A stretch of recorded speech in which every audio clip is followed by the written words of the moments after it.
Bom, nós vamos começar hoje uma série de mensagens e a série tem como título Socorro! Eu só quero viver para Deus. Deixa eu te... O que é isso, pastor? O que significa isso? Vou explicar. Às vezes, parece tão complicado viver para Deus. Meu Deus, eu só quero viver para Deus. Não dá para fazer isso uma coisa mais fácil, não. Que complicação tão difícil, meu Deus. Alguém sabe do que eu estou falando, mais ou menos? Pelo menos um pouquinho? Mas nós podemos viver totalmente para Deus. Totalmente. E não é tão difícil. Mas é impossível sem a presença dele. Então, dentro dessa série que está começando hoje, eu vou pregar essa mensagem e as próximas duas, e o Israel Subirá que vai encerrar. No último final de semana, 22, 23 e 24, o Israel Subirá vai estar aqui com a Priscila. Inclusive vão estar pregando para o Send na sexta-feira, né? A galera do Send vai estar aqui na sexta-feira, num cultaço aqui, né? No dia 22. Mas o Israel vai estar pregando nos cultos aqui, dia 23 e 24, vai ser uma bênção. Agora, dentro dessa série, né, como é o nome da série? Eu só quero viver para Deus. É só isso que eu quero, não é nada complicado. Dentro dessa série, a mensagem de hoje tem como título O Princípio do Descanso. O descanso na Bíblia, ele não é apenas um mandamento, ele é um princípio. Ele é um princípio, o descanso é um princípio bíblico. Agora, além do princípio, ele se tornou um mandamento. A Bíblia nos manda descansar. E a negligência do princípio do descanso causou os maiores sofrimentos no povo de Israel. Então, por exemplo, você sabia que o povo de Israel ficou cativo, foram levados presos para a Babilônia por 70 anos, porque eles negligenciaram o descanso da terra? Imagina, viver cativo um povo por 70 anos, porque eles negligenciaram. Meu Deus, é muito sério isso, não é verdade? Pois é, nos nossos dias existem pessoas em cativeiros terríveis, porque negligenciaram o princípio do descanso. Cativeiros emocionais, cativeiros de doenças e enfermidades, porque negligenciaram o princípio do descanso. Agora, eu disse semana passada, né, o pastor Eibe que pregou a mensagem aqui da semana passada, que a mensagem dele introduziria perfeitamente essa série, porque afinal de contas nós só queremos viver para Deus, é ou não é verdade? Nós queremos viver para Deus. Então, na semana passada, o pastor Eibe pregou aquela mensagem que teve como título O Segredo de Viver em Tendas. Que mensagem maravilhosa! Se você não ouviu aquela mensagem, está lá no nosso canal no YouTube, O Segredo de Viver em Tendas, né? E aí ele falou algumas coisas, o que seria viver em tendas na prática, né? E a primeira coisa que ele falou foi se apegar ao inabalável. Então ele ensinou que nós não devemos nos apegar às coisas materiais que são abaláveis, porque tudo que é abalável vai ser abalado, né? Ele deu aquele exemplo que, olha, todos nós deveríamos levar nossos filhos pequenos para visitar o lixão e o cemitério, porque tudo que existe vai acabar no lixão. Ele brincou dizendo, é lá que vai terminar aquela geladeira linda que você ama, aquele sofá que você preza tanto. Ele disse, um dia todas as Ferraris vão queimar. São coisas abaláveis, não é? Mas nós devemos nos apegar ao que é inabalável, né? A outra coisa que ele falou é que nós devemos viver com a ótica na eternidade. Então, a Bíblia diz, não acumuleis para vós tesouros na terra, ou seja, não é para acumular tesouro na terra, mas manda os tesouros lá para o céu. Tem a ótica na eternidade, né? A próxima coisa que o pastor Eibe falou aqui foi, nós devemos desejar recompensas eternas. Se nós vamos passar a eternidade no céu, então é inteligente que a gente invista na nossa eternidade, não é? E nós aprendemos aqui semana passada que a recompensa eterna é de acordo com as obras terrenas. Então, sem obras, sem recompensa. Então, nós queremos ser salvos? Sim, mas é inteligente, além de sermos salvos, queremos receber recompensas eternas, investir na eternidade, amém? E a última coisa que ele falou é que nós vamos viver isso através de viver um legado de amor pelas vidas. Nós vamos investir em pessoas, nós vamos amar pessoas. A melhor maneira de mandar tesouros para o céu é investir em pessoas.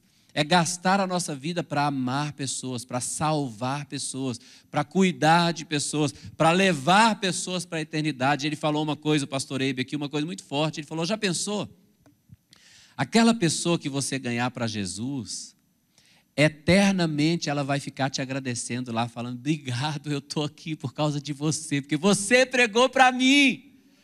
Que coisa tremenda. Agora, todos nós queremos viver isso. Todos nós queremos viver para Deus. Todos nós queremos viver para o que é eterno, sim ou não? Então, por que muitas vezes, então, nós não vivemos? Por que às vezes, mesmo querendo, a gente olha assim, faz uma retrospectiva, olhando um ano para trás, a gente fala, meu Deus, eu vivi tão pouco, mas eu quero, mas eu vivi tão pouco. Isso já aconteceu com alguém que você conhece, não já? Eu conheço, pastor, alguém que queria tanto viver para Deus, mas não está vivendo totalmente. Então, qual o segredo? O que nós podemos fazer e devemos fazer para viver tudo isso que o pastor Eibe falou na prática?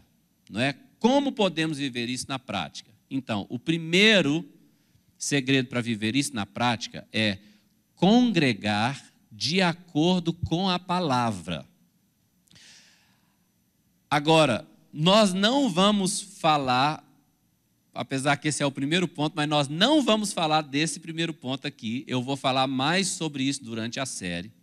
Mas é através de congregar de maneira bíblica,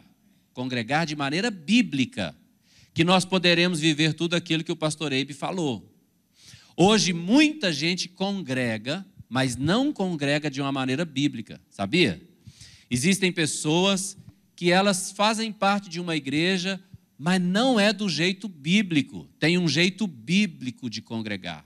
No jeito bíblico, nós devemos ser família, nós devemos estar toda hora juntos, vivendo em comunhão, orando juntos, mas nós vamos falar disso depois. Porém, é impossível viver tudo aquilo que o pastor Eibe ensinou aqui sem congregar. Você está entendendo? Então, nós vamos falar mais de como é congregar da maneira bíblica durante essa série. Porém, hoje eu quero começar falando com você o que mais impede as pessoas de congregar da maneira bíblica. Então, vamos lá. Todo mundo aqui quer viver tudo aquilo que o pastor Eibe ensinou, sim ou não? Mas é impossível viver tudo aquilo que ele ensinou sem congregar da maneira bíblica. Agora, o que está impedindo as pessoas de congregar da maneira bíblica?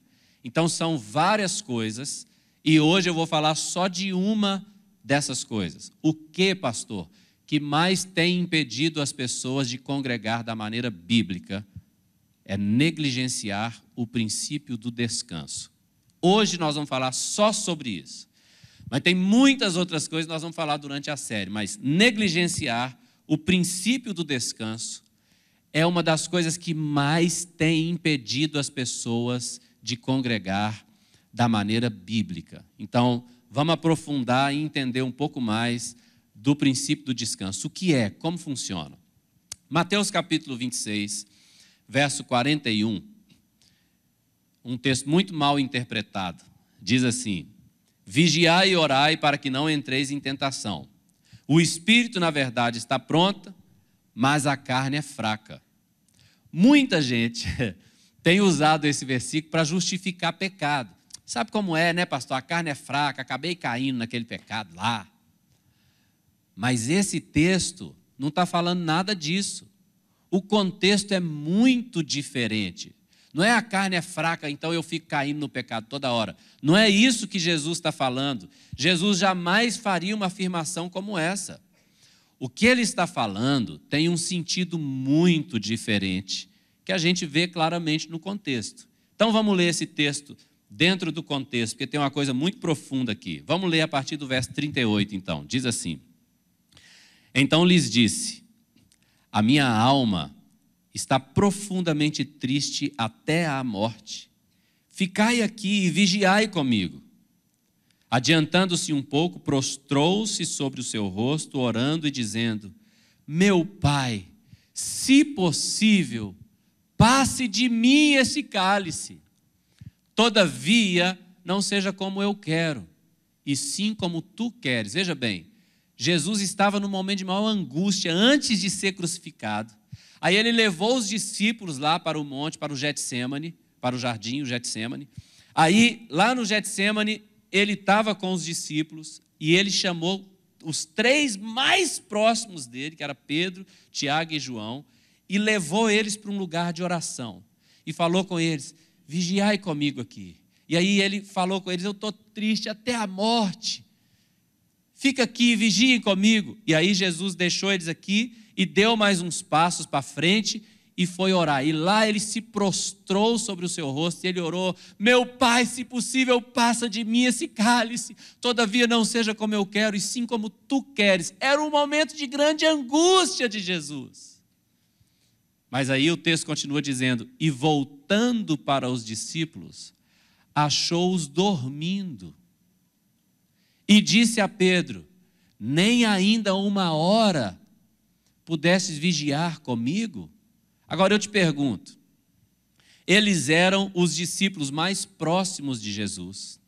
Jesus estava vivendo um dos momentos de maior angústia de sua vida. Você acha que os discípulos queriam ou não queriam apoiar Jesus naquele momento? É claro que queriam. E Jesus pediu esse apoio para eles. Jesus rasgou o coração, ele falou: eu estou angustiado até a morte. Fica aqui e vigia comigo. E aí Jesus deu uns passos, começou a orar, orou, voltou e achou os discípulos dormindo. Por que eles dormiram? Meu Deus, Jesus pediu para eles vigiarem com ele. Claro que eles amavam Jesus, é claro que eles queriam estar com Jesus. Mas Jesus pergunta: nem por uma hora pudesse vigiar comigo? E o texto continua dizendo: vigiai e orai, para que não entreis em tentação.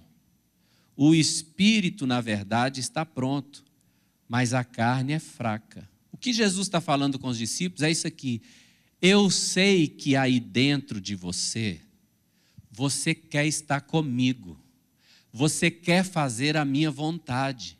Eu sei que dentro de você tem um anseio para você me apoiar e estar junto comigo, mas eu também sei que a sua carne é limitada, a sua carne é frágil, a sua carne é delicada, há uma fragilidade na sua carne, a sua carne tem um limite. Eu sei que você queria, mas você não consegue por causa da sua carne, que é limitada. Olha como o texto continua. Vamos continuar lendo o texto, olha lá. Tornando a retirar-se, orou de novo, dizendo: Meu Pai, se não é possível passar de mim este cálice, sem que eu o beba, faça-se a tua vontade. E voltando, achou-os outra vez dormindo, porque os seus olhos estavam pesados. O que é a realidade aqui?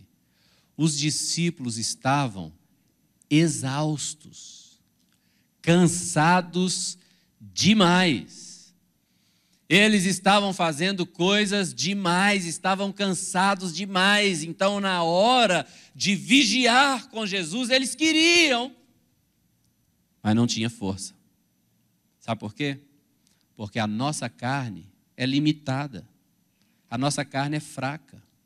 Você pode ter fome de Deus o tanto que for, você pode amar a Deus o tanto que for, mas depois de trabalhar 48 horas, não tem quem aguente. Você está entendendo o que eu estou falando? Não é nenhum mistério isso. Isso é segredo para alguém? Não tem nada. Mas o problema é que nós negligenciamos os limites da nossa carne. Às vezes a gente quer ser o super-homem, a gente fala, não, eu posso, eu consigo, eu dou conta, e vai. Mas na hora que Jesus precisa de você, você não está lá, porque negligenciou os limites da sua carne. Cric, cric, cric.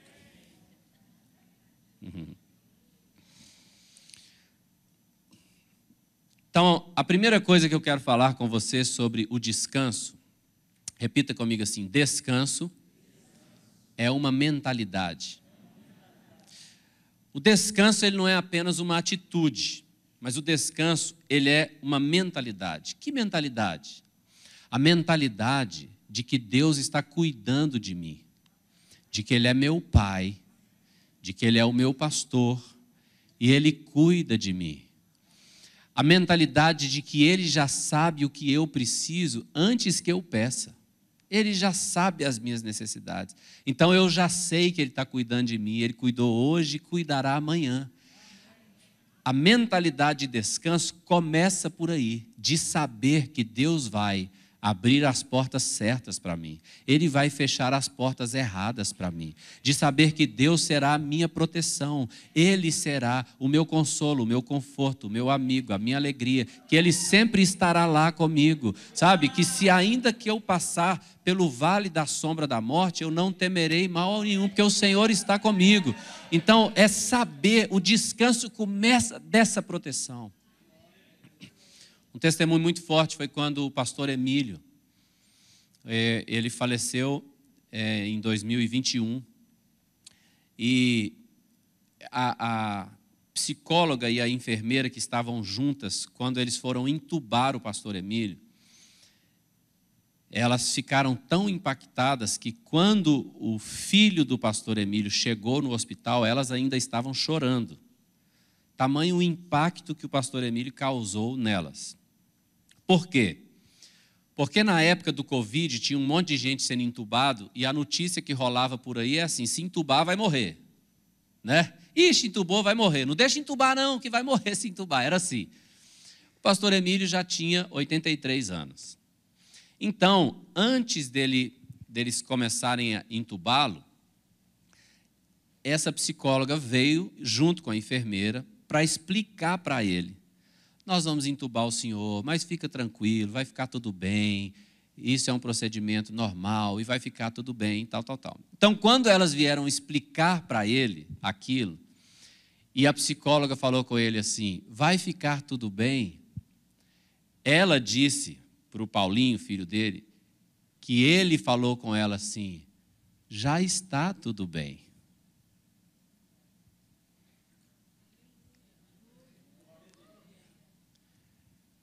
E aí ela tomou um impacto muito grande, que ela não esperava ouvir aquilo dele.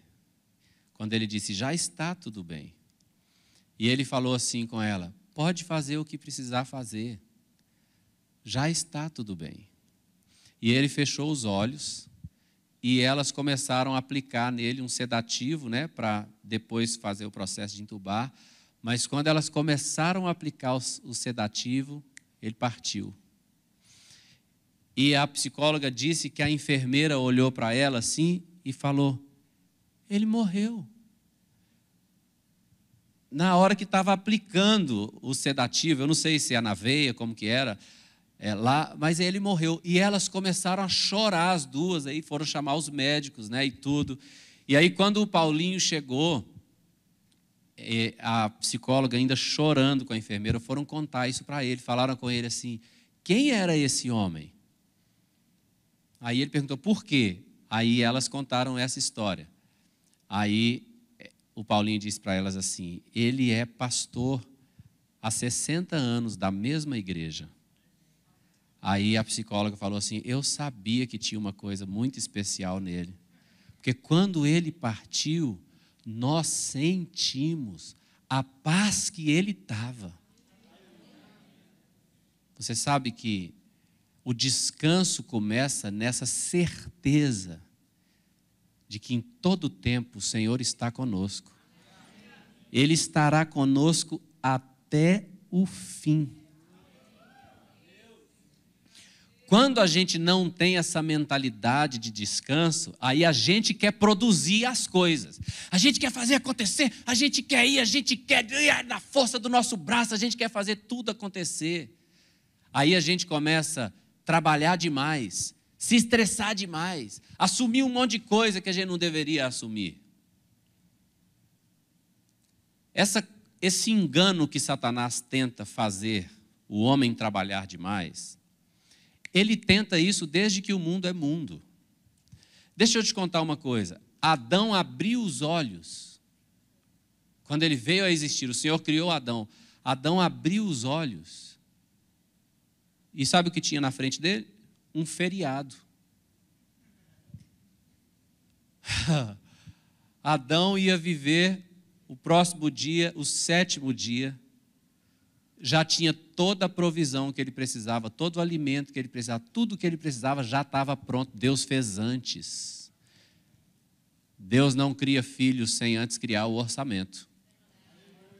Ele já tem tudo.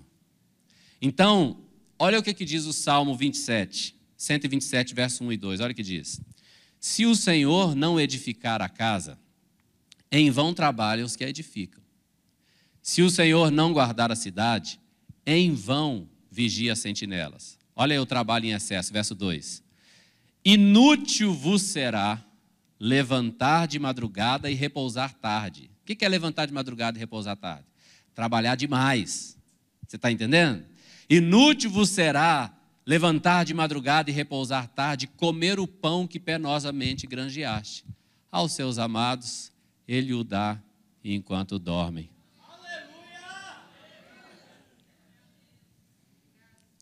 Tem gente que vai levantar de madrugada e dormir tarde para ganhar o pão. E tem gente que vai ganhar o pão enquanto dorme. Agora, isso é uma apologia à preguiça? Não. Isso é um desafio de fé. De você crer que o Deus que te criou, antes criou a provisão que você precisa. Agora, é importante perceber que trabalhar demais é uma estratégia tão antiga quanto inútil. Eu vou falar de novo. É muito importante olharmos no texto que trabalhar demais é uma estratégia tão antiga quanto inútil.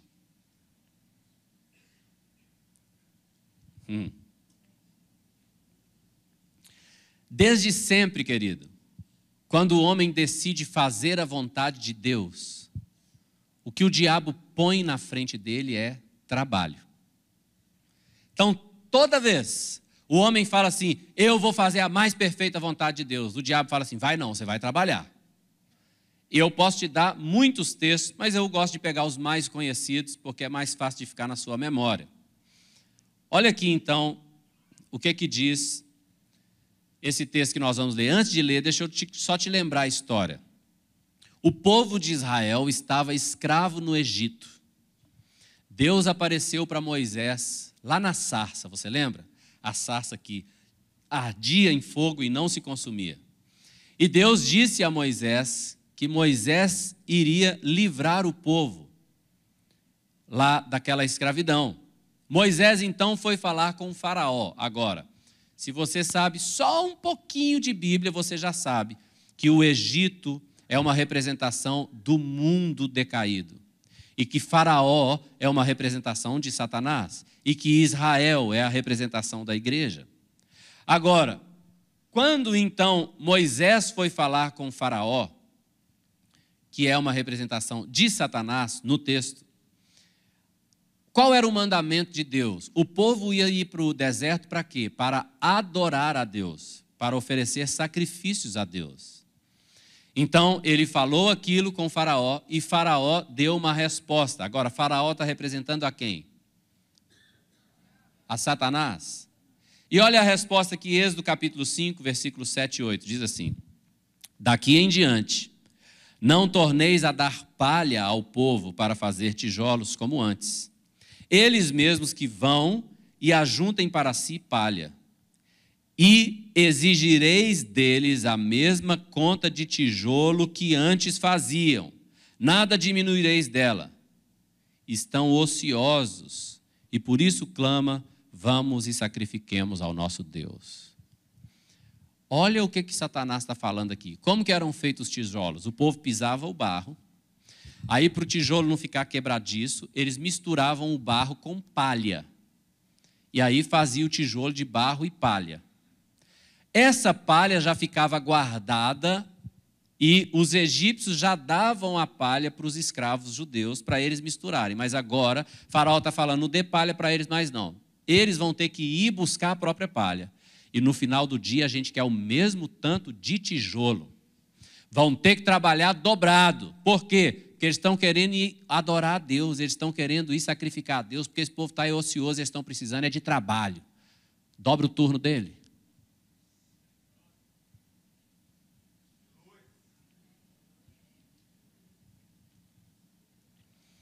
Mais uma vez, isso aqui não é uma apologia à preguiça. Isso aqui é um desafio de fé. De saber que Deus cuida de você. Olha essa frase aí, ó. Lê comigo essa frase aí, ó. Satanás quer te deixar tão concentrado nas coisas deste mundo que te faça distraído sobre as coisas eternas. Vamos ler junto? Satanás quer te deixar tão concentrado nas coisas deste mundo que te faça distraído sobre as coisas eternas. Faz sentido para você? Busca palha, pisa barro, faz tijolo, dobra o turno, dê mais resultados. E no final do dia, quando Jesus fala, vigia comigo, não dá, Senhor. Porque a carne tem um limite, é fraca. Você está comigo? Olha essa próxima frase aí, ó.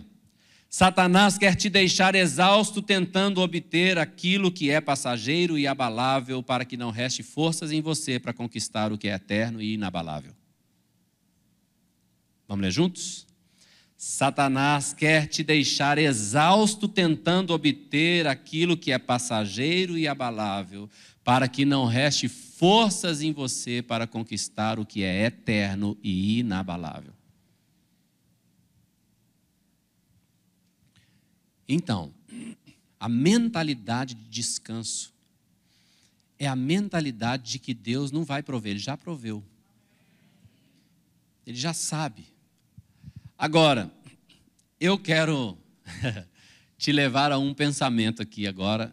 Eu gostaria que você viajasse na maionese comigo aqui. Imagina que o seu dia começou. Pá. Imagina se você pudesse, na hora que o seu dia comece, só ter um tempo de oração maravilhoso. Aí depois, imagina comigo, eu preciso que você imagine. Aí depois desse tempo de oração maravilhoso, você reúne com a sua família, faz uma refeição juntos. Aí depois você ora mais um pouquinho. Aí imagina que depois disso, seu dia está só começando. Depois disso, você pega a sua família, as pessoas, e fala assim, vamos reunir com os irmãos da igreja? Aí você pudesse ir reunir com os irmãos da igreja. Aí vocês iam cantar louvores juntos, falar da palavra de Deus, se edificar mutuamente, aprender a palavra junto, se encher do Espírito Santo, que a gente faz isso quando está junto, é ou não é verdade? Servir uns aos outros, né? E veja bem, o seu dia está começando. Mas você já está fazendo isso logo no início do seu dia. Aí servindo uns aos outros, de repente levando pessoas para ouvir o evangelho com você lá, naquela reunião maravilhosa, né? Aí depois você volta para sua casa. Talvez tenha mais uma refeição com a sua família, ora mais um pouquinho. Veja bem, seu dia está nas primeiras horas ainda. Você fala, pastor, que sonho. Pois é. Aí imagina, depois das primeiras horas do seu dia, você já teve refeição com a sua família, já teve tempo a sós com Deus, aí você já teve comunhão com a igreja, você já se encheu do Espírito Santo junto com a igreja, já reuniu com a igreja, já serviu uns aos outros, voltou para casa, teve mais tempo com a sua família, aí agora sim você vai dormir. Ah, pastor, aí seria um sonho, mas é impossível, pastor, não dá para eu fazer essas coisas. Aí imagina, aí você dorme na presença de Deus, tão edificado, porque né, você só fez coisas de Deus e tal. Aí você acorda na presença de Deus. Ô Senhor, obrigado por esse sono maravilhoso. E aí só no final do dia você vai trabalhar um pouco. Você acha que você ia conseguir estar muito mais concentrado nas coisas eternas se fosse possível viver desse jeito que eu falei agora? Sim ou não? Você acha que você ia também trabalhar muito mais feliz se fosse do jeito que eu estou falando agora? Você acha que a qualidade de vida sua com a sua família também ia melhorar muito se fosse do jeito? Pois é, e se eu te falar que pode ser do jeito que eu estou te falando aqui? Não, pastor, o senhor está ficando doido. Deixa eu te explicar. Eu falei que o descanso é uma mentalidade, não é verdade? Agora, olha que interessante, eu vou ler 3 versículos para você aqui, bem rapidinho. Gênesis 1:5, lê comigo aí. Houve tarde, manhã, o primeiro dia. Gênesis 1:8, lê comigo. Houve tarde, manhã, o terceiro dia. Gênesis 1:13, lê comigo. Só mais uma vez, lê o 13 aí. Você percebeu alguma coisa estranha? Deixa para mim na tela. Deixa na tela, por favor. Houve tarde, manhã. Você percebeu que está invertido na nossa cabeça? Que na nossa cabeça, amanhã primeiro, depois tarde. Sim ou não? É ou não é verdade? Então, na nossa cabeça tinha que estar escrito, houve manhã e tarde, e o primeiro dia, houve manhã e tarde o segundo dia, manhã e tarde o terceiro dia. Mas na mentalidade bíblica, não é manhã e tarde, é tarde e manhã. Sabe por quê? Porque na mentalidade bíblica, o dia começa ao pôr do sol. O novo dia acontece quando a primeira estrela aparece. Então, na mentalidade de Deus, quando o dia começa, o trabalho acabou. Você está entendendo? O dia está começando. Então, vamos supor que o dia é 6 horas da tarde. Para a grande maioria da população de hoje, 6 horas da tarde, você acabou de trabalhar já. Então, imagina, se você pudesse, todo dia, 6 horas da tarde, o dia começa. Pá, começou o meu dia. Bendito seja o nome do Senhor. Ó, Senhor, obrigado por estar em sua presença. Nós deveríamos fazer isso todo dia, 6 horas da tarde. Obrigado, Senhor, por estarmos em sua presença. Obrigado. Vamos ver, o que eu tenho no meu dia daqui para frente? 6 horas da tarde. Vou tomar um café com a minha família agora. Olha como o meu dia começa. Muito bem, e agora? Agora eu vou reunir com a igreja. Vai ter uma reunião do pequeno grupo lá não sei aonde. Você está entendendo? Aí eu vou reunir. O meu dia está começando. Aí eu reúno com a igreja, aí tenho comunhão, aí canto louvores, aí, você está entendendo? Vou me enchendo do Espírito Santo, edificando uns aos outros mutuamente, e a gente conhecendo a palavra e tal. Aí terminei aquela comunhão. O que eu vou fazer agora? Eu vou para casa. O meu dia está só começando, poucas horas. 3, 4 horas do meu dia. Eu já tive comunhão com a família, já orei, agora já tive comunhão com a igreja. Aí voltei para casa, aí agora cheguei em casa. E agora o que eu vou fazer? Vou comer mais um pouquinho com a minha família, né? Aí às vezes eu vou ter mais uma refeição com a minha família. E agora? Agora eu vou dormir. Olha que maneira maravilhosa de começar um dia. Agora eu vou dormir. Por 6, 7, 8 horas, sei lá. Aí acordei de manhã. Uau, já fiz tanta coisa nesse dia, já tive comunhão com a minha família, já tive comunhão com a igreja, já nos edificamos mutuamente, já tive tanto tempo de oração, já dormi. Aí acordei, está no finalzinho do dia. Estou nas últimas horas do meu dia. Se você acorda 6 da manhã, né? Você só tem mais 12 horas do seu dia para frente. Então agora eu vou orar, vou tomar café. E só por último eu vou trabalhar. Na mentalidade de Deus. Eu vou pedir você para falar isso comigo. Fala comigo. Na mentalidade de Deus, o trabalho é só por último.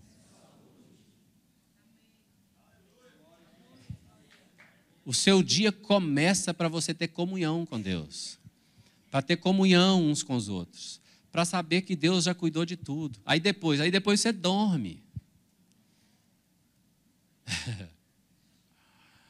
O descanso, ele é uma mentalidade, ele é uma maneira de pensar. Agora, Se eu te mostrar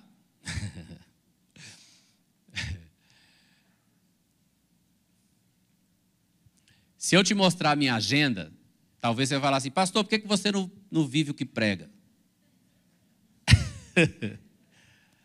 Porque minha agenda é cheia de coisas. Cheia de coisas. Eu sou ocupado, muito. Muito ocupado. Tenho muito trabalho a fazer. Trabalho até demais. Essa semana eu estava conversando com a minha esposa, falando, amor, nós estamos tão negligentes a respeito dos nossos filhos, porque a respeito de nós dois também, porque nós nunca temos tido um dia da família mais. E aí eu conversei com ela para ver se a gente conseguia, né, ter um dia aí, conversei com meu filho mais velho que está ali, para ver realmente, hoje está impossível eu ter um dia com a minha família, um dia está impossível, é um erro, mas hoje, sinceramente, está impossível. A gente não está conseguindo. Mas o que eu estou querendo te dizer, Conho, por que eu estou te falando isso? Pastor, você está desfazendo sua pregação? Estou não. Eu estou só te dizendo que antes do descanso ser um ato, ele é uma mentalidade. Eu não estou trabalhando demais para produzir nada, para ter nada, nem para obter nada. Tudo que eu preciso já me foi dado antes que o mundo existisse. Tudo que a minha família precisa já nos foi dado antes que o mundo existisse. Então, quando você vive na mentalidade de descanso, deixa eu te explicar uma coisa. Eu sou pastor, certo? Deixa eu te explicar. Eu nunca serei bom o suficiente.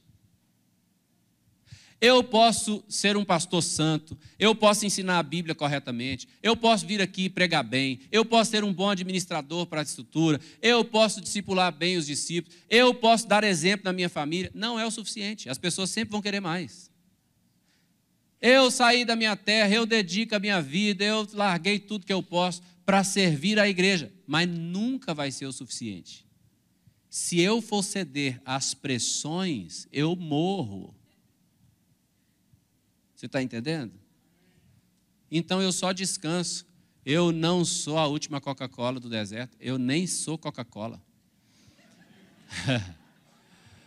As pessoas precisam é de Deus. E é uma mentalidade de descanso. Como é que eu vou conseguir cuidar de todo mundo? Eu não vou. Como é que vai visitar todo mundo? Eu não vou. A gente fica feliz. A igreja está crescendo. Está crescendo. Glória a Deus. Quando cresce, cresce tudo. Cresce o número de doentes. Não dá para visitar todo mundo. Você está entendendo o que eu estou falando? Mas se eu não tiver uma mentalidade de descanso, eu vou pirar, eu vou endoidar a cabeça, eu tenho que fazer tudo. Não tem. Não tem. A mesma coisa é você. No seu trabalho, na sua função, você tem que ter uma mentalidade de descanso. Agora, eu quero ser prático com você de algumas maneiras bem simples aqui. A primeira coisa, eu queria que você fizesse um esforço grande para acreditar na Bíblia. E que, de acordo com a Bíblia, seu dia começa às 6h. Se você conseguir virar só essa chave, eu estou te falando, a sua alma vai mudar muito. Porque se na sua cabeça o dia começa quando você acorda, gente, meu Deus do céu, tem gente que já acorda assim, meu Deus do céu, então, come aquele pão seco, vira um café para dentro e sai correndo, só Deus sabe como que aquela pessoa vai trabalhar, aquela loucura. Isso agita você, agita seu coração. Então eu estou pedindo você para fazer um esforço. Isso vai exigir disciplina sua, de você ficar lembrando. Talvez uma boa coisa que você pode fazer, e eu mesmo falei comigo quando eu estava estudando esse assunto, que eu vou pôr o meu relógio para despertar todo dia, 5h58 da tarde. Está acabando o meu dia. Bendito seja o nome do Senhor. Obrigado, Senhor, por esse dia maravilhoso que o Senhor me deu. Eu recebo esse novo dia com ações de graças, sabe? E vou entrar o novo dia orando. para você ter uma mentalidade correta, bíblica. Porque quando você acordar no outro dia, o dia já está acabando, ele não está começando. E o que você fez durante essas tantas horas, as primeiras 12 horas do seu dia? Eu tive comunhão com a minha família, eu comi com a minha família, eu tive comunhão com a igreja, eu edifiquei mutuamente, eu vim estudar a Bíblia aqui, eu dormi. Meu Deus, que dia maravilhoso. Agora eu vou trabalhar até mais feliz. Você está entendendo o que eu estou falando? Agora tem mais uma coisa que eu quero falar com você. Essa aqui é difícil. Eu falo ou não falo?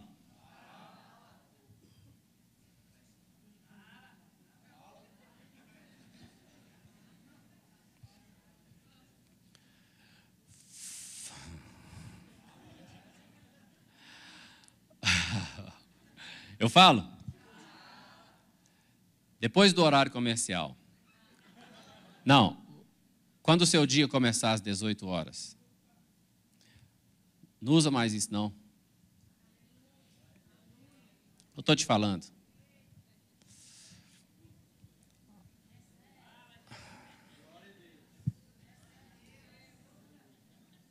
Na hora que der 6 horas da tarde, porque você tem que trabalhar e você usa para o trabalho, né? Então, quando você não estiver trabalhando, desliga esse negócio. Deixa eu te explicar.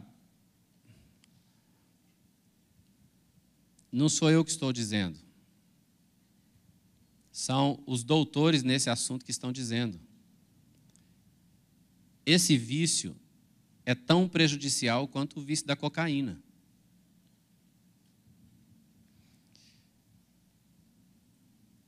A nossa mente não foi feita para ter tanta informação. Você está olhando esse negócio, de repente tem um marido se declarando para a esposa. Aí, próximo vídeo, é um policial atirando na cabeça do outro cara. Próximo vídeo, é um cara andando com a mulher na coleira, que a mulher acha que é uma cachorra. A nossa cabeça, a nossa cabeça não é feito. Você está entendendo? Notícia, homem pediu para que fosse arrancado os seus olhos. Por quê? Porque ele é um cego, ele só não nasceu assim. Aonde é que está a cabeça do ser humano, meu Deus do céu? Eu estou falando com você, não faz bem para a nossa mente.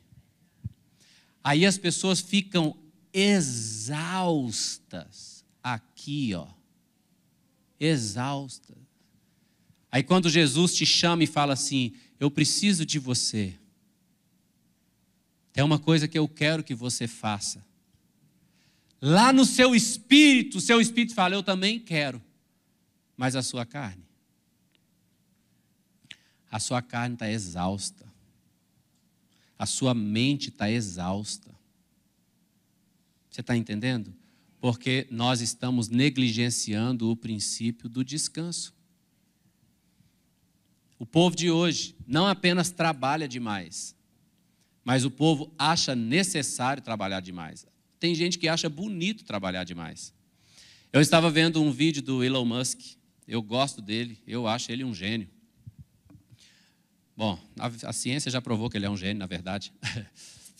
Mas ele estava dizendo, em uma reportagem, eu passei isso, uma entrevista, eu passei esse vídeo até para algumas pessoas aqui da igreja. Ele estava dizendo assim, cada vez haverá menos trabalhos que os robôs não façam melhor que os homens. E os robôs vão substituir os homens. E ele disse, eu não estou trabalhando para isso e eu nem quero que isso aconteça, mas é inevitável, vai acontecer. Em pouco tempo haverá um desemprego em massa. Em massa. E ele disse, eu não vejo outra solução senão que vai haver uma renda básica para todo mundo, porque não haverão empregos. E ele disse, e tudo se tornará barato e mais barato, porque vai ser produzido por máquinas, então o custo vai baixar muito. E olha o que o Elon Musk falou. Agora, o problema maior que nós temos que pensar é como nós vamos dar significado para essas pessoas que não têm trabalho e que, porque não têm trabalho, elas agora sentem que não são mais necessárias. Hoje as pessoas se definem pelo que fazem. Como elas se definirão quando não houver o que fazer? Eu quero te dizer, há muito mais na vida com Deus do que só fazer. Eu quero desafiar você hoje. O Senhor deseja hoje que todos nós voltemos nossa confiança para Ele. Sabe o que é interessante? Eu entenderia se as pessoas que mais trabalhassem fossem as que mais precisam. Mas interessante, as pessoas que mais trabalham são as que menos precisam. Elas já têm mais que todo mundo, mesmo assim trabalham mais. Eu quero desafiar você hoje a voltar a sua confiança para o Senhor.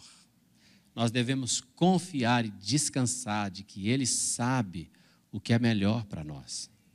Ele estará conosco. Nós não precisamos viver debaixo do estresse que esse mundo promove.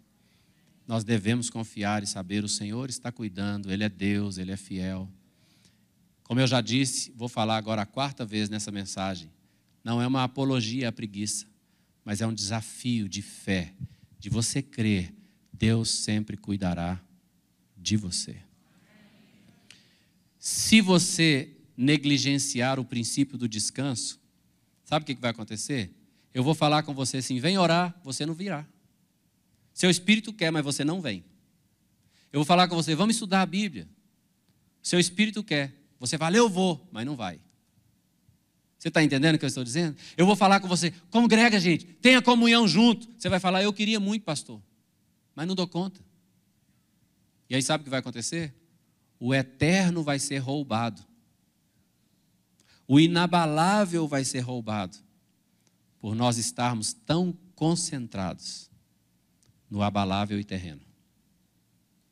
Então, hoje, de verdade, o que eu quero desafiar você é voltar os seus olhos para Deus. E falar com o Senhor, Senhor, eu estou aqui. Eu quero me render e confiar somente em Ti. Vamos ficar de pé no nosso lugar para nós orarmos a respeito disso?